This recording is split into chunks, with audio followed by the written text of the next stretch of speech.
Continuamos con más información del mundo de los espectáculos. Jorge Ortiz de Pinedo, en conjunto con todo su elenco, regresan precisamente ahí al Teatro Aldama con la obra de teatro Una familia de 10 decembrina, con la cual él, pretende una vez más que toda la gente se involucre y conozcamos los verdaderos valores que tiene, pues, estas fechas. Además, nos dio muy buena noticia, pues a partir del día 7 de enero arranca la segunda temporada de Una familia de 10 para la televisión. ¿Quién sabe exactamente qué nos dijo?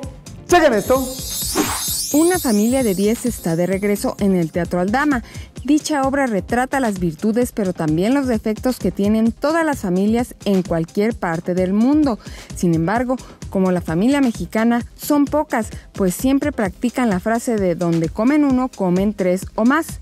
Por ello, Daniela Luján nos habló sobre esta obra de teatro. En este proyecto de la familia de 10, con el ajolotito, pues bien, muy feliz de cerrar así el año. Qué padre que regresan en la televisión, en el programa. ¡Ya sé! Ya empezamos a grabar el 7 de enero, estamos a nada ya de empezar con la segunda temporada. Felices de la vida. La verdad es que es un gran deseo cumplido. Por su parte, Ricardo Margalef platicó por qué las familias mexicanas tienen que acudir a disfrutar de esta puesta en escena.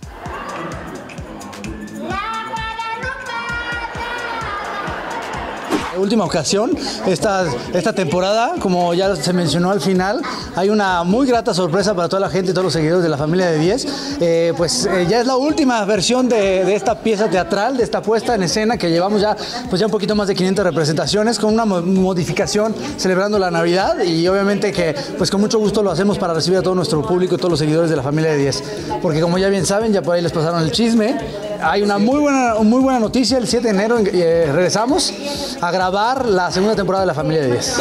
Asimismo, Mariana Botas nos comentó sobre su participación en El Diablero, donde dejan ver la vida underground de un sector de la sociedad.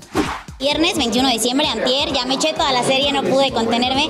La verdad, bien contenta de que me dieran una oportunidad totalmente distinta, porque pues es un personaje muy diferente a todo lo que yo he hecho. Es una villana cómica, buena onda, pero es mala, ¿no? Y es en otro ambiente, es un thriller sobrenatural, como diría Christopher, es terror folclórico mexicano, así lo podríamos decir. Y la verdad es que ha tenido una aceptación increíble con el público, ¿no? O sea, tenemos 2 días de que salió la serie y nos ha ido padrísimo. 21 Noticias, Berenice Ortiz.